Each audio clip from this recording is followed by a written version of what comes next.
Hey, what's going on, y'all? T-Bob here. And Jake as well. And you're about to watch a little OTB LSU. We're going to give you all the latest, greatest between LSU football, baseball, women's basketball, softball, and everything in between. Bottom line, if you want to talk Tigers, keep it locked, subscribe, like it, and we hope you enjoy it. LSU hosting a couple of transfer quarterbacks. So LSU did a home visit with MJ Morris, quarterback out of NC State, Jake.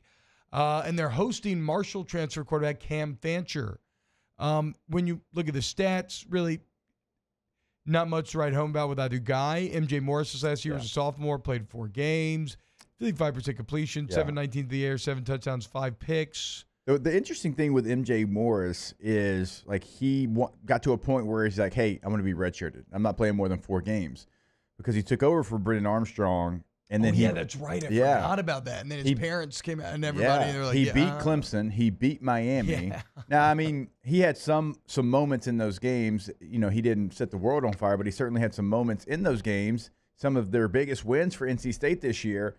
And then it got to a point, it's like, no, I'm going to stay here at 4 because I want to use this year. I'm going to redshirt. And then Brennan Armstrong actually came back and played better, and NC State actually ended up having a pretty nice season. I think they ended 9-3. But, yeah, so he played in big moments, won big games for the Wolfpack, but then shut it down. Which shows you that man knew he wanted out. Yeah. Right? Like, whatever brought him to NC State originally did not pan out in his mind because you knew he wanted out. So that's almost akin to getting more of a high school recruit then, maybe, in Morris, right? Adding some depth. But that's a guy that you would not expect to play. Well, I guess that's the thing, right? Both of these are depth sort of plays. You're talking about Cam Fancher out of Marshall, whose backup is Cole Pennington. Oh, no way. There's no way. 100% got to be related to Chad Pennington. Got to be the son. I played against Chad Pennington. We'll see. But anyway, Cam Fancher, sophomore quarterback, 11 touchdowns, 11 picks. Again, a little bit of success on the ground. Nothing really to write home about, Jake. And okay, so here's the deal. Neither of these guys are going to be guys that are going to start immediately, right? Right. These are going to be depth plays from LSU. On the other side of this break, I just want to explore how do you sell a guy who is in the transfer portal on coming if he's not expecting to start. Okay, so we mentioned a couple of quarterbacks in Cam Fancher, Marshall transfer, and MJ Morris at NC State who are in the portal.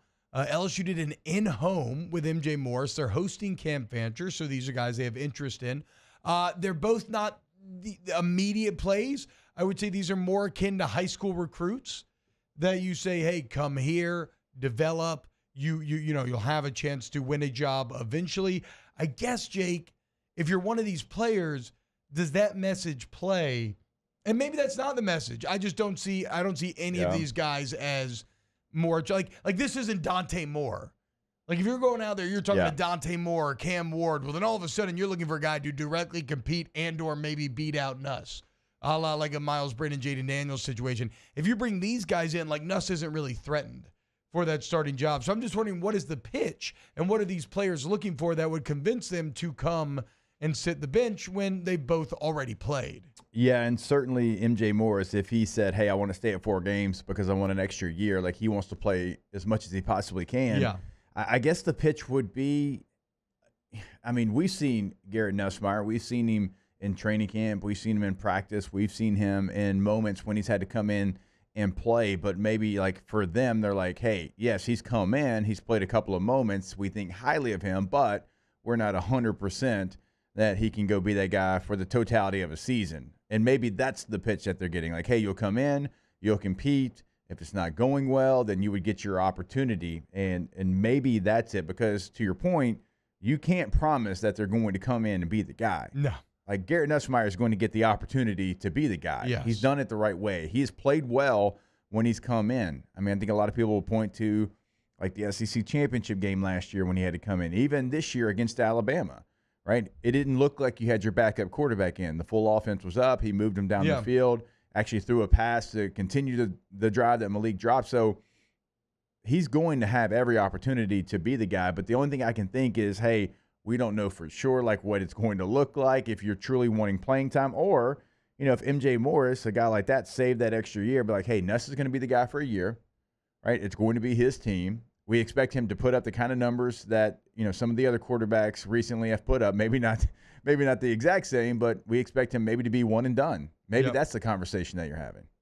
Well, and that's and where that becomes interesting though is like that makes some sense, but then how is he different from any quarterback on this roster, right? Yeah. Maybe LSU thinks he has more potential, but I mean, even if they don't, right? It's like you always want to add numbers. You always want to throw guys against the wall and see who's going to stick and who's going to murder at competition. We've talked about this. You want one quarterback per class at least if you're talking about high school or portal. But yeah, again, if I'm those players, it just feels like a really like you got to have a lot of patience. You got to have a lot of self-belief. Now, I will say this. One part of the LSU pitch that obviously has been strengthened is, look, you can have a lot of success here. 2 Heismans in 5 years under different regimes will do that. Like, we'll get you weapons. Brian Kelly's got an awesome O-line pedigree, which looks like it's poised to take even another step forward because I think that LSU actually has a pretty good chance of coming home with the Joe Moore Award this year. And so, like, okay, from a development, success standpoint, trophy lifting standpoint, you're stronger now. But again, if you come here, you're not going to be guaranteed anything. So these guys I think it's just hard for them understanding that to want to commit here, given that they won't be able to transfer again until they would graduate. Yeah, LSU's in a tough spot when it comes to the portal when you look at quarterback because, like T-Bob said, you're in the portal for a reason. Like, you want to be the guy. Exactly. Like, you want to go in there, you want to get an NIL deal, and you want to know that from the moment I step on campus, I am going to be the quarterback of this team. LSU can't promise that right now. They can't. They have somebody that is now the outlier, somebody that has waited their turn, somebody that is not transferred, somebody that's waited. And when he's played really well. And so when Tyler Van Dyke is deciding to go to Wisconsin, when Riley Leonard's deciding to go to Notre Dame, when all these quarterbacks are making, Max Brown's going from Florida to Charlotte, like whoever it might be, those are just the latest. Well, they're going there knowing that they're going to be the guy. Yeah. They're knowing going there that, you might have to compete just a little bit, but you don't have to go in there and beat out somebody that's already got a really big, firm foundation put into place in Baton Rouge. Wow, Jake, what incredible takes. I mean, those guys, they're just the best. I think so. And if you think so, again, hit the like button, subscribe, ring the bell so you get notifications when we post every single day here on OTB LSU.